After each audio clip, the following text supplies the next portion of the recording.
We've been outside for about 5 hours now, maybe 6, can't remember. And in an hour there will be a cluster of stars visible and wrapped in a blanket. The sight is amazing. You can clearly see the Milky Way. I mean, I've never experienced this. Like, you can see the whole line throughout the skies.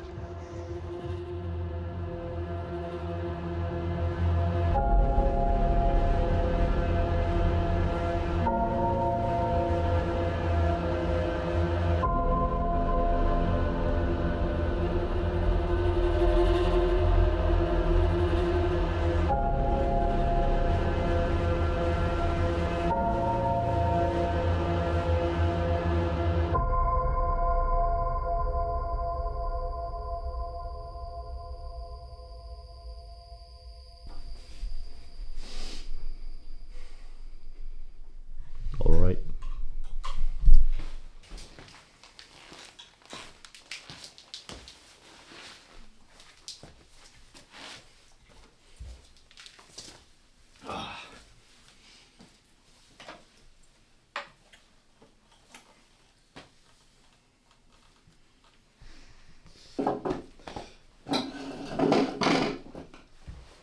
I actually don't have any questions prepared, so we're just gonna roll with that. I think it's my time to go. Alright, maybe you could introduce yourself? Sure. As we've never met before. This is the same guy that makes crazy astro pictures. Ride or die. I think we're fucked. Nah, it's okay. Never mind. Okay, so my name is Toms. I would like to label myself as an amateur astrophotographer. How long have you been doing that? I think it all began in the 7th grade when I was playing around a lot with Kerbal Space Program. For those who don't know, Kerbal Space Program is this game about tiny green creatures living on a solar system where you need to make your own rocket ships, and then you can shoot them into space, and it has like orbital mechanics, realistic physics engine, and so on and so on. But for me, it always felt kind of too unreal. I wanted something that is more hands-on, you know? Yeah.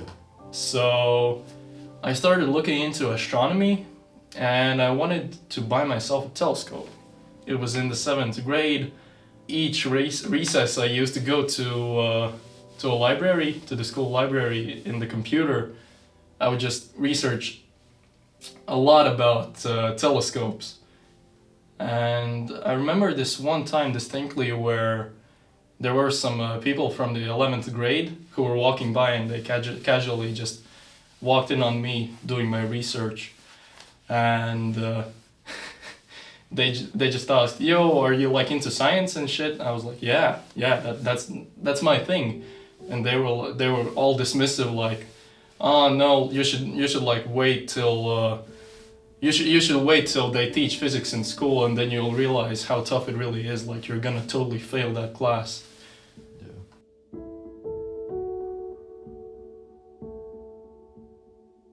I just got back in the car and we just witnessed something incredible. The Milky Way was visible with the bare eye, and I captured some insane photos. Like, look at this.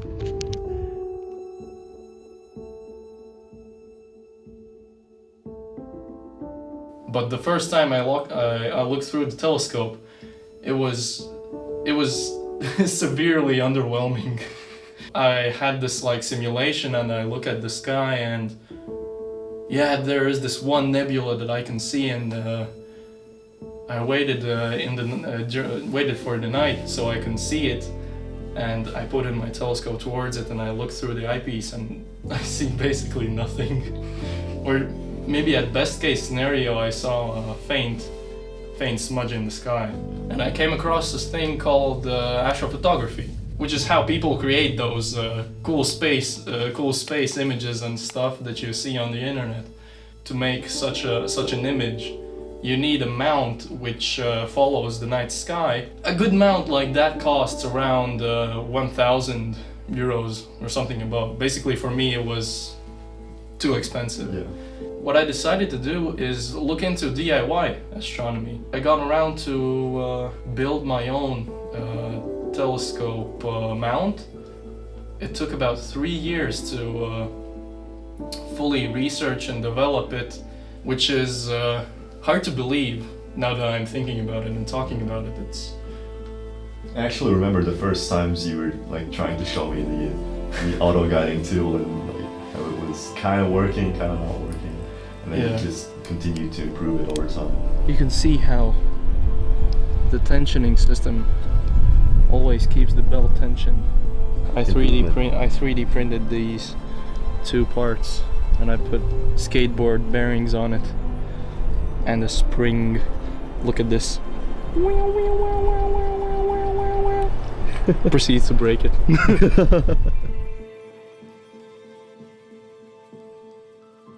How much did you actually spend on the DIY mount? Can you ask something else? Well, I walked into it like the mounts that I can buy on the internet cost around something like $1,000. So I'll be smart, and I'll spend $2,000 on developing the whole mount, which includes a lot of failures because there's no such thing as free candy. If you want to do it yourself, it's gonna be a lot more tougher. And if you're building from the ground up, you're gonna have a lot of failures. And a lot of failures in this case means also money wasted. Like, give us a rough estimate. A rough estimate? No, it wasn't 2,000. I was over exaggerating. But for the mount development itself, I would say something around 500. Okay. So that's kind of reasonable amount.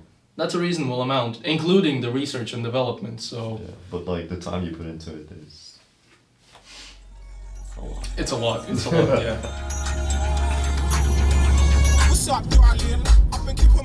I don't want to die. I'm scared of wildlife animals. Wait, what did you say? Just fucking look at that. God damn. You can for real see the Milky Way. And it's not even the season for that. And our eyes haven't adjusted yet, so it's like... God damn, this is a good place. God digging it down. What is it? A message saying that there's northern lights outside. God damn. God digging it down. Oh, we're outside. I mean, I don't see anything yet. Maybe let's turn off the car lights and head out and see what's going on. Yes. Let me adjust the exposure. That stuff over there, those are northern lights. Like you can see it on camera. What? You can like barely see it, but let me adjust. It's gonna be grainy. That's aurora. No, those are steamed hams. What's going on inside your kitchen? Some crazy fools were driving on the ice. We're not gonna do that, right? We're not gonna do that. Go and pee. Now. Would you care to join me? My name is Matiss, and I like to dare. I like to dare myself and do things that other people wouldn't do. I hate staying in the comfort zone. That shit's fucking whack. I'm gonna photograph that little composition right there. Because the Milky Way is going like kind of in the middle of it. Kinda. I should hurry because it's like moving and shit.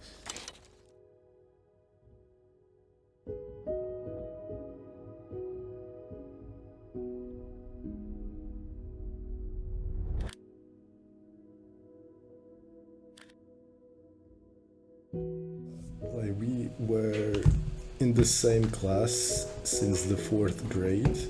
Immediately kind of became close friends. And it was purely because we had like the same interest about space and stars and all of that jazz, you know.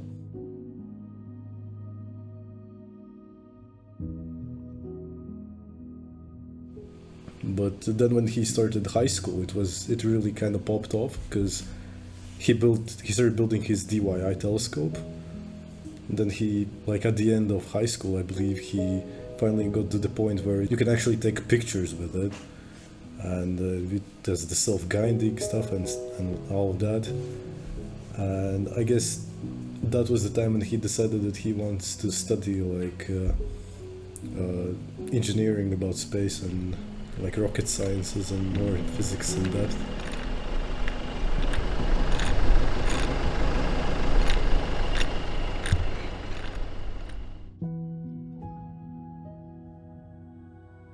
I started to make this documentary because I wanted a way to remember these good times.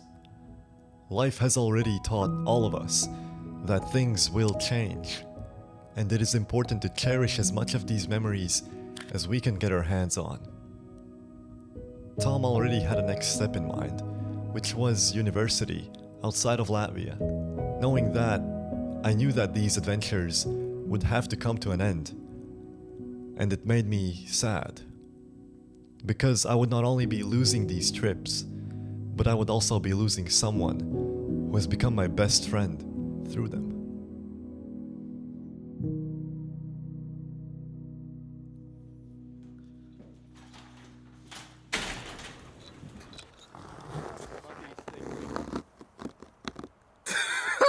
Yeah.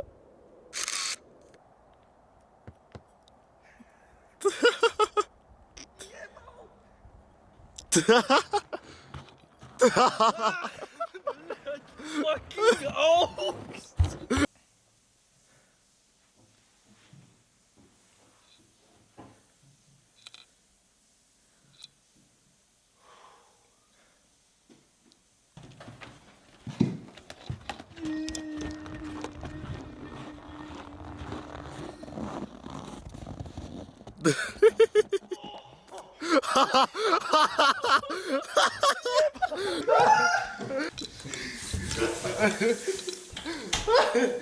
Te trosse le stove, ok.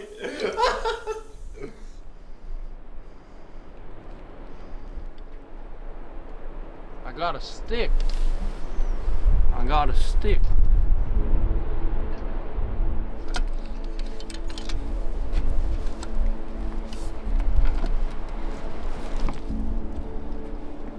Okay, so basically this is a Skywatcher EQ32 mount.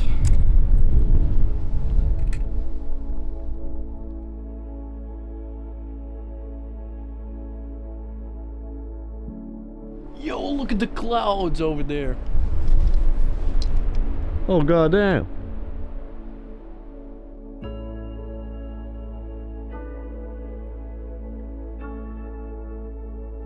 And Tom's has mounted a counterbalancing thingy, right?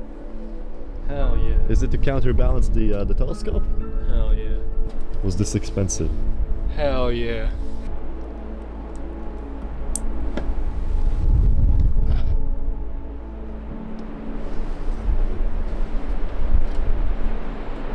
Okay. They're fairly balanced. If it's unbalanced, it's gonna give you inconsistent results on tracking. And what you want in this field is consistency. Wow. It's gotten much clearer.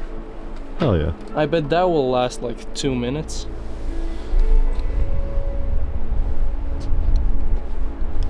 Okay, way too scope heavy. I take the USB cable that I got over here, and I untangle it from the little scope. Do a little ziggity zaggity zoo. So if I pull on it, it doesn't come out of the camera. Okay. I plug in my scope. Ah! Old man noises. Come check this out. Come check this out. I made this battery box with USB. So what do you have inside of this box? Basically it's 2 motorcycle batteries. Now there's nothing left here. We can move on to the next step of this program. professional looking box. Gotta close this up. What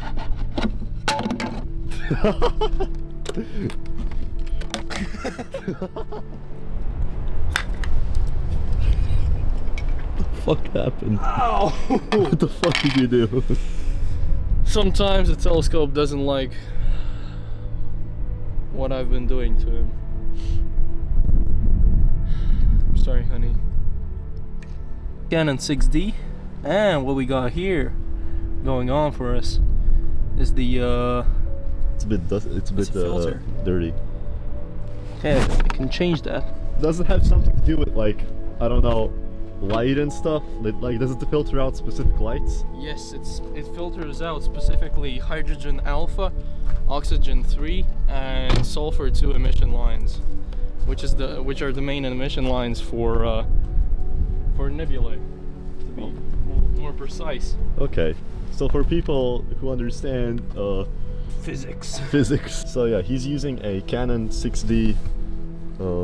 Most of our gear has been bought used because, well, we're broke. Oh. And the camera is attached.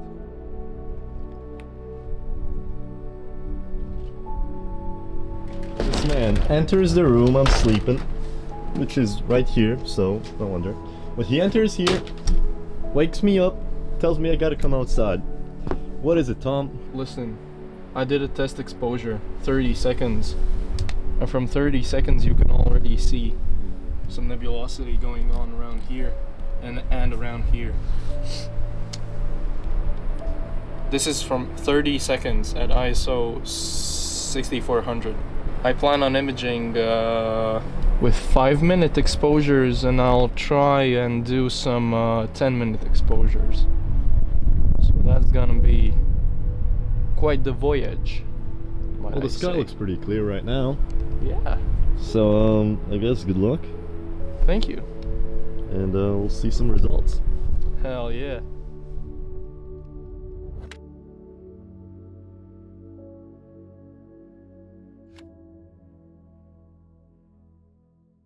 Can you comment on what's going on right now? No.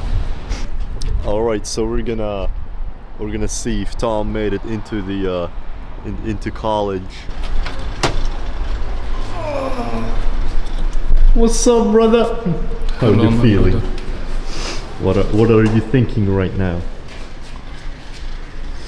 Gotta eat. Fuck all that shit, I need some bulking material. This is not the aforementioned bulking material. Wanyo. Wanyo.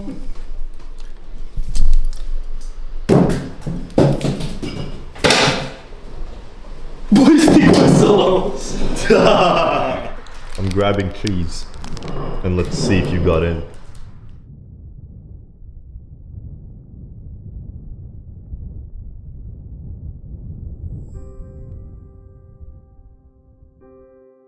A large source of my inspiration also comes from my high standards of myself, because I expect myself to outdo myself each time that I do something. That's the engine that keeps me going, because I need to prove myself that I'm better and better and better. And yeah, sometimes I just get so locked up in the process that I totally forget why I even started it, and that's why I need to do a little self-reflection from time to time, so I can remember this is why I'm doing this, and this is where I started, and I really need to appreciate, practice gratitude for where I'm able to be now.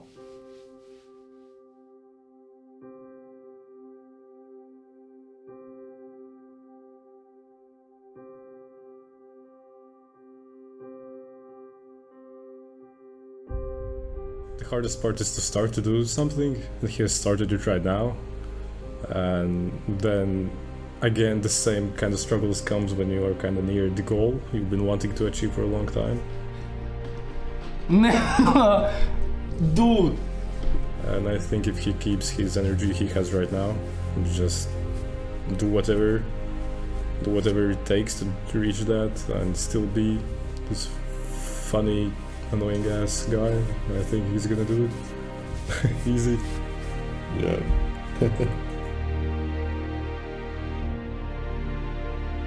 There is a feeling under the stars.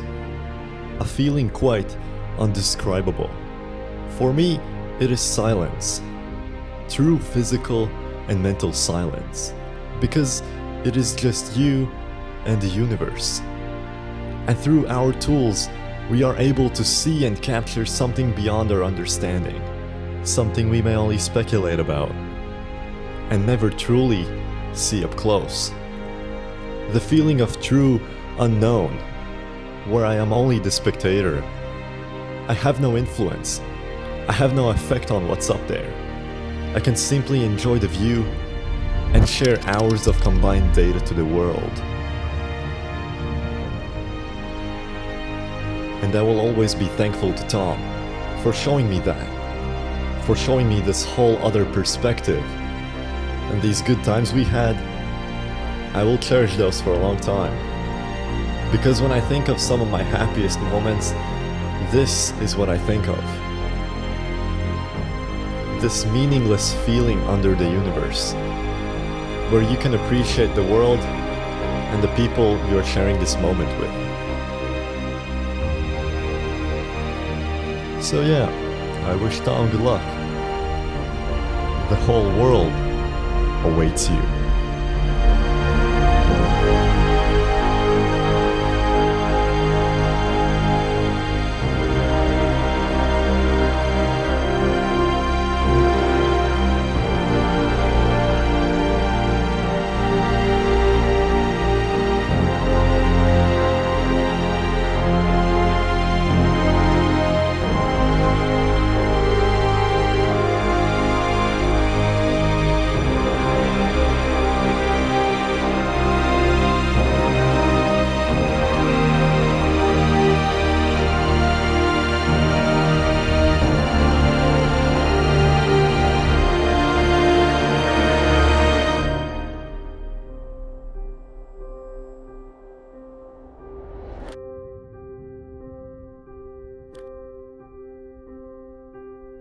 During a dark period of mine, I was looking up on a few speeches about motivation and just how to keep yourself going. And this one applies mostly to studies, but it can also apply to anything else. Anything can be learned if you're willing to practice enough. Like if you put a lot of effort behind it and thoughtful effort, not just pure work, healthy work and healthy sleep, you will be amazed at what you can accomplish. It's basically skill. Skills can be learned. It's not that you have to be born with a talent. Sometimes you can be born with a talent, but it's nothing if you don't put some work behind it. I guess you could say you need some discipline. Yeah, discipline is what matters. I'm a simple man, I just need space.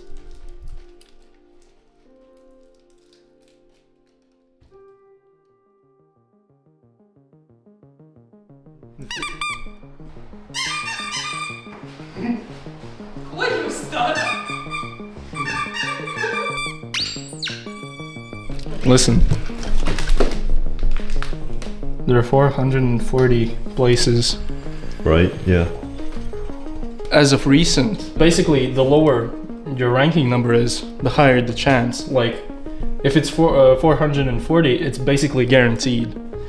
Previous experience shows them that if your ranking number is 500 to 550, you still have a decent chance of getting in. So did you... Mine is 465. Bro, those...